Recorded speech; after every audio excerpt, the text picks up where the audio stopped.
Genesis chapter 48, verse 1. After this, Joseph was told, "Behold, your father is ill."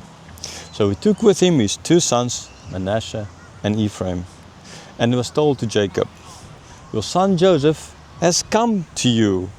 Then Israel summoned his strength and sat up in bed. Okay, in these two verses, two different people are informed certain knowledge. The first one in the first verse to be informed something is Joseph, that his father is sick. In other words, it's not just a normal sickness, this is not a cold, this is not a flu, this is the final one before death. Okay, and in verse 2, we are informed now that Jacob, not Joseph now, Jacob is now informed that his son has come to him. Okay, so different information.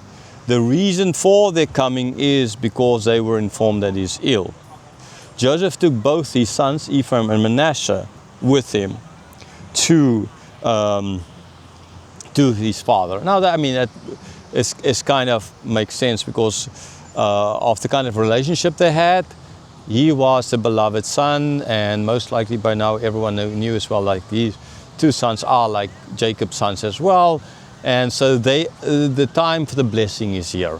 Okay, it's like when Isaac was, well, at least he thought he's going to die any day, seemingly he did it, that he had Esau go out and prepare the dish so to give the blessing. Okay, it's the same thing that is happening here. But there's a difference understandably because Jacob is not saying, okay, go make for me something that I like to eat and then I will bless you kind of idea, right? He wasn't thinking of his own needs. Joseph wasn't thinking about that. Jacob wasn't thinking about that at all. Okay, this is in that sense the way Jacob handled this whole blessing in the next chapter is totally different than how Isaac handled it. Okay, but there is a difference because after Isaac blessed Jacob, then he didn't die. While in this case, well, he's going to die very soon. So then Jacob was informed in verse 2 that Joseph came.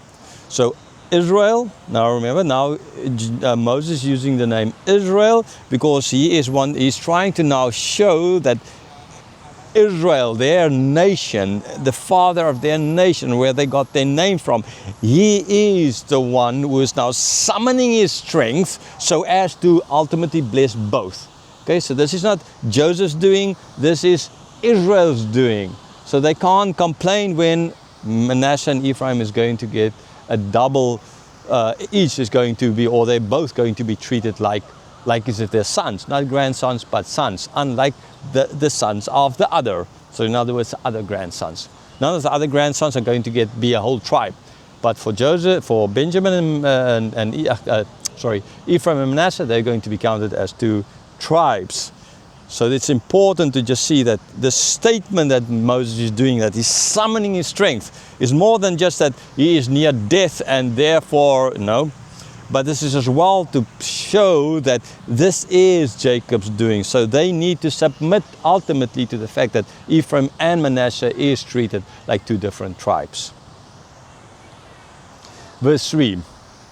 And Jacob said to Joseph, God Almighty appeared to me at Luz in the land of Canaan and blessed me, and said to me, Behold, I will make you fruitful and multiply you, and I'll make of you a company of peoples, and will give the land to your offspring after you for an everlasting possession. He's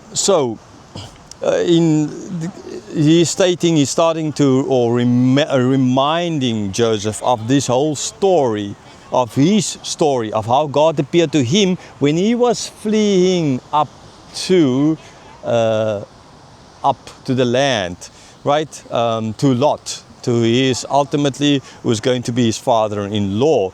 That God on that way appeared to him, and the fact that he uses the word Luz here, the not his name for the place, right? As he's going to rename it, as well. He's trying, I think, with that to just show that at that stage this was not his place. At this stage, this was a place that was not inviting to him. Remember, he had to sleep outside. He had to sleep under the stars, basically. Okay, so they were not accepting of him. So So this is what he's trying to show here. So that's the angel is appearing. They were not accepting of him, but the angel still appeared and looked at everything that's got now, right? That kind of connection. This is why they're using the word loose. They're not now focusing on the blessing part, right? But they're focusing on the worldly part, how that worldly part, not wanting to bless him, could not stop God's blessings after all. Okay, and so the blessing, or what he said, he will be fruitful and multiply. At that stage he had nothing, no children, no money, maybe just a staff in his hand, and that was like that. Okay, and he couldn't even get a place to sleep in the town, so he had nothing. But the angel said, you will. And look again, look at him now. Here, his son is second in command in Egypt. He has all these children, all these belongings. Okay, so he did hold the angel that appeared, ultimately bringing this message, and God kept his promise, as God promised therefore. So this is how they are now, and he's going to give this land as an offspring, to your offspring after you for an everlasting possession. So they are not in the land of Canaan. Okay, so as well, what I'm thinking here, another reason why he's using the word loose is to show that then it was not this land. They were against him, like I already explained a bit earlier in this video. And so with him, by doing that, he was saying that the world tried to stop, but God did.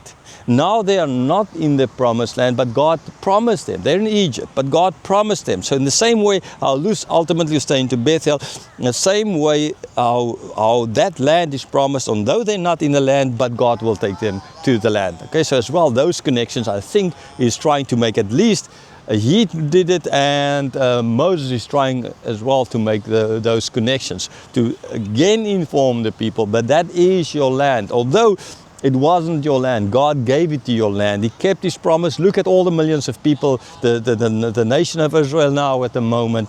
And so although you're in Egypt, though you live as slaves, although you're now in the desert, on the way, but it is ultimately always God's plan, right? It always belonged. The world couldn't stop Jacob from becoming rich, from having lots of children.